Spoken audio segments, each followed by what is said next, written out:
Hello friends, मैं doctor Abhilasha are के Patel PG Ayurveda provisional coaching classes से। आपका 4 जुलाई को एग्जाम होने वाला है एआईए पीजीटी 2025 का।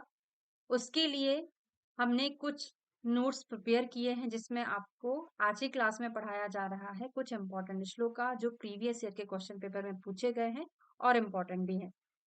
इसके बाद मैं आपको चरक संहिता का चिकित्सा स्थान के हाइलाइट्स पढ़ाने वाली हूँ।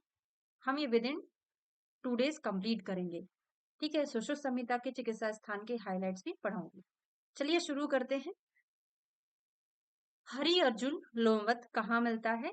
दुष्ट प्रतिशय में। और हरि शीर्ण लोमा पांडु रोग में मिलता है। वैसे मैंने आपको ये पारेख 80 पेजेस कंपाइलेशन में पढ़ाया था। आज हमने यहाँ पे थोड़ा सा और कंपाइल किया हुआ है। तो देखिए, अर्जुन लोमवत जो रहता है प्रतिशय में मिलता है और शीर्ण लोमा पांडु रोग में मिलता है। याद कैसे करेंगे? ये आपको याद रखना पड़ेगा, अर्जुन और पांडु। ठीक है, अर्जुन के साथ पांडव नहीं है। अर्जुन वाला जो श्लोक है वो प्रतिशय में है और पांडव मतलब पांडु अलग है।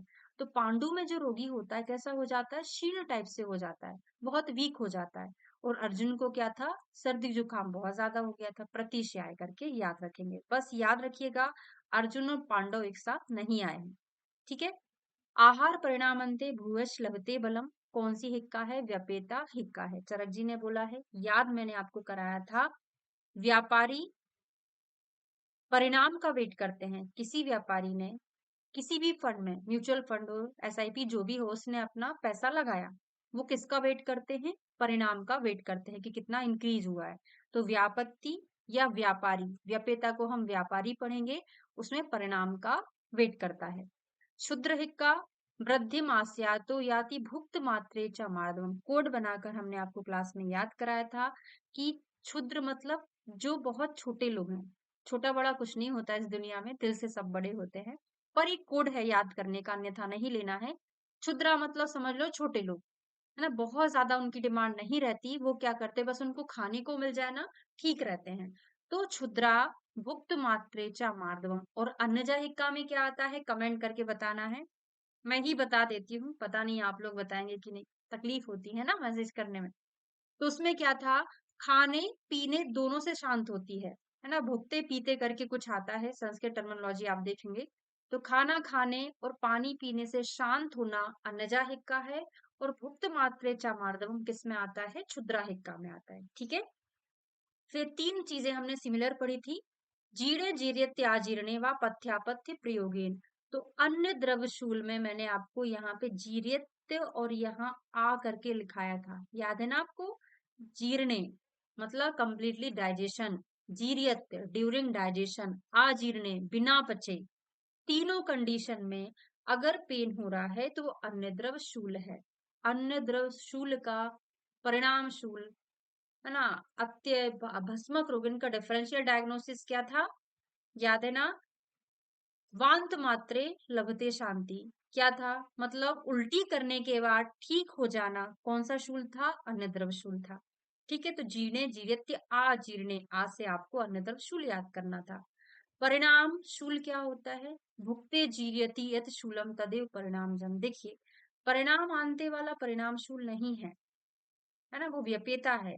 परिणाम शूल क्या है? जीर्यति। जीर्यति मतलब क्या होता है? During digestion. परिणाम मतलब क्या होता है?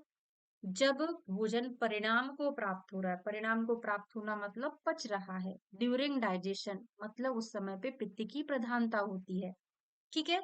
तो यहाँ पे हम परिणाम शूल में कौन सा ट्रीटमेंट करते हैं? पित्त शमन का ट्रीटमेंट करते हैं, है ना। तो भुक्ते जीर्यति ड्यूरिंग डाइजेशन जो पेन होता है जब भोजन परिणाम को प्राप्त हो रहा होता है तो उसको परिणाम शूल कह रहे हैं। ठीक है। तीक्ष्ण अग्नि में क्या होगा? भुक्ते अन्य लभते शांति। बहुत खतरनाक इसमें भूख लगती है।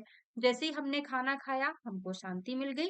जैसे ही खाना पच गया, जीर्ण हो गया, फिर से हमको प्रताम्यता होने लगी, खाना खाने की इच्छा होने लगी। तो क्या होगा? ये तीक्ष्णाग्नि भस्म। जैसे खाएंगे ठीक रहेगा, पचेगा, फिर से होने लगेगा। ऐसे ही बागभट्ट जी ने थोड़ा अलग बोला है, स्वस्थो भुक्ते जीर्णे तु ताम्यति। सेम वही है। प्रताम्यति में ता याद कर लेना, ता से तीक्ष्णाग्नि याद हो जाएगा। फिर आता है मांस व श्रोत दुष्टि का हेतु। भुक्त्वा चा स्वपताम दिवा।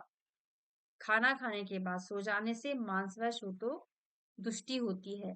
ऐसे ही और कहाँ कहाँ आता है, विधि शोणिति अध्याय चरक सूत्र स्थान का 24 नंबर का चैप्टर है, वहां देखेंगे। एक स्तन्य दुष्टि आता है, कुमार वृत्त में नोट्स में आपने पढ़ा होगा, चरक शारीर स्थान में देख लीजिएगा, वहां पर भी आता है। ठीक है, बहुत ज्यादा इंपॉर्टेंट श्लोक है, ये कई बार एग्जाम में पूछा है। शांतो अग्नो म्रियते, अगर आपकी अग्नि शांत हो जाएगी तो मृत्यु हो जाएगी, अगर आप अग्नि से युक्त रहेंगे तो चिरम जीवनत ताम्या, है ना, चिरकाल तक बिना किसी रोग के जीवित रहेंगे। तो अग्नि अग्नि, अग्नि किससे रिलेटेड है, गृहिणी से। गृहिणी 3 प्रकार की अग्नियों के कारण होती है, तो गृहिणी वाले चैप्टर का रेफरेंस भी पूछेगा, कहाँ का है, चिकित्सा स्थान का 15 नंबर का चैप्टर है ना, और नाम क्या है, गृहिणी है।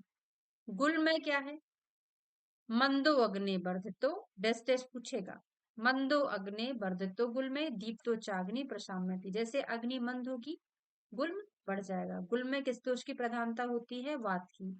और आपको पता है जब भी अग्नि मंद होती है ना, मतलब धातु क्षय होगा, मंदाग्नि होगी, धातु प्रॉपर नहीं बनेगी, उसके कारण वायु की वृद्धि हो जाएगी, और गुल्म वात वृद्धि के कारण होता है।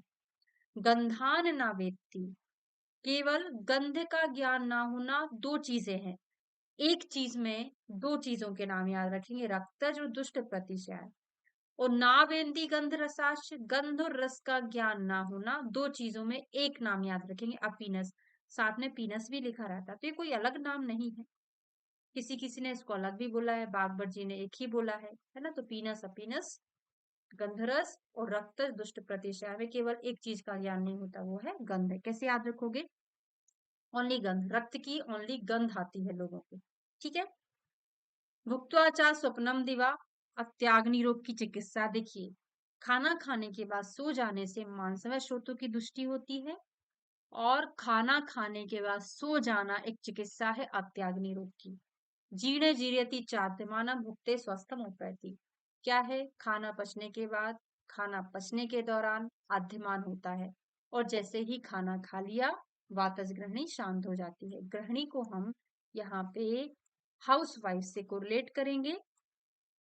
ठीक है, क्या होती, बहुत मेहनत करती है हाउस वाइफ, खाना पच जाता है, पचता है तो उनको थोड़ा सा कैसा लगता है, पेट फूलने जैसा लगता है, फिर वो सोचती चलो खाना खा लेती हूँ, ठीक लगेगा। तो भुक्ते स्वस्थम उपैति, क्योंकि अभी तक जीने जीर्यति बहुत बार आया है, पर भुक्ते स्वस्थम नहीं आया।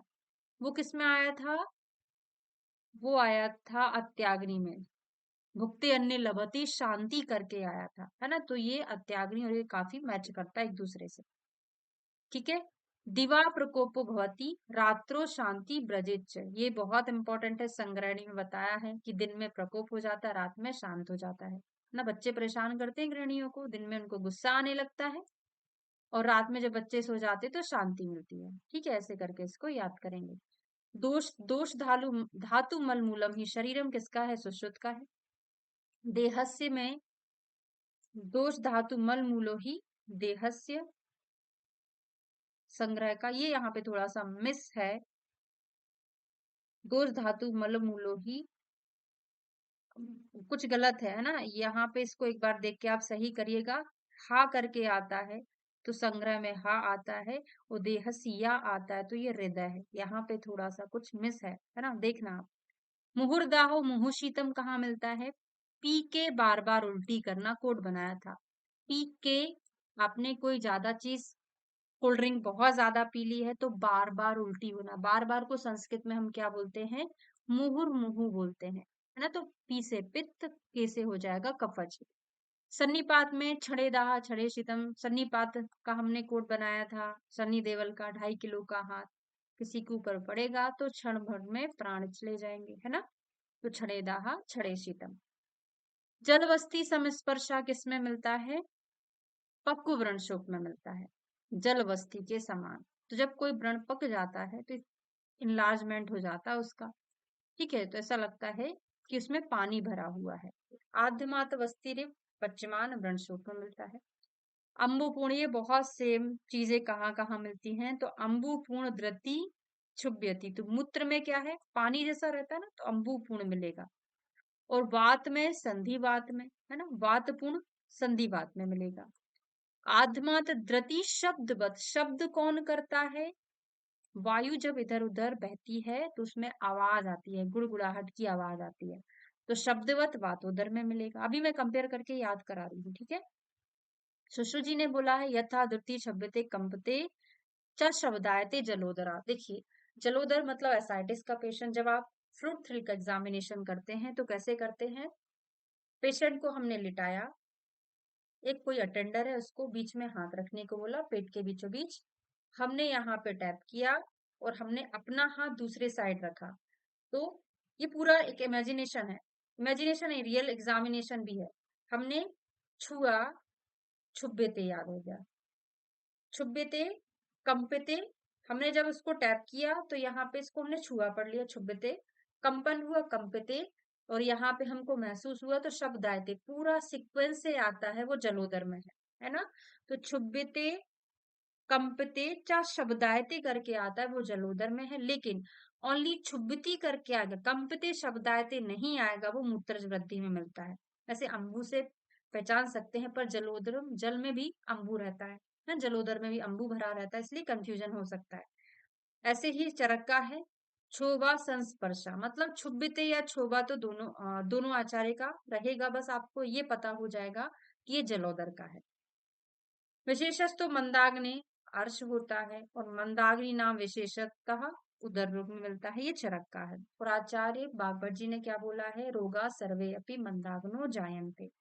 ठीक है, तो कुछ ऐसा नहीं कि इसमें मैंने पूरा आयुर्वेदा के सारे श्लोक कंप्लीट करा दिए हैं, बहुत कम है, पर कुछ इंपॉर्टेंट है जो मुझे लगा आपको पढ़ाने चाहिए, क्योंकि एग्जाम आने वाला है, तो थोड़ा सा समराइज हो जाएगा। वीडियो अगर अच्छा लगा हो तो लाइक शेयर करना ना भूलें, चैनल को सब्सक्राइब करें। मिलते हैं नेक्स्ट वीडियो में। Thank you so much.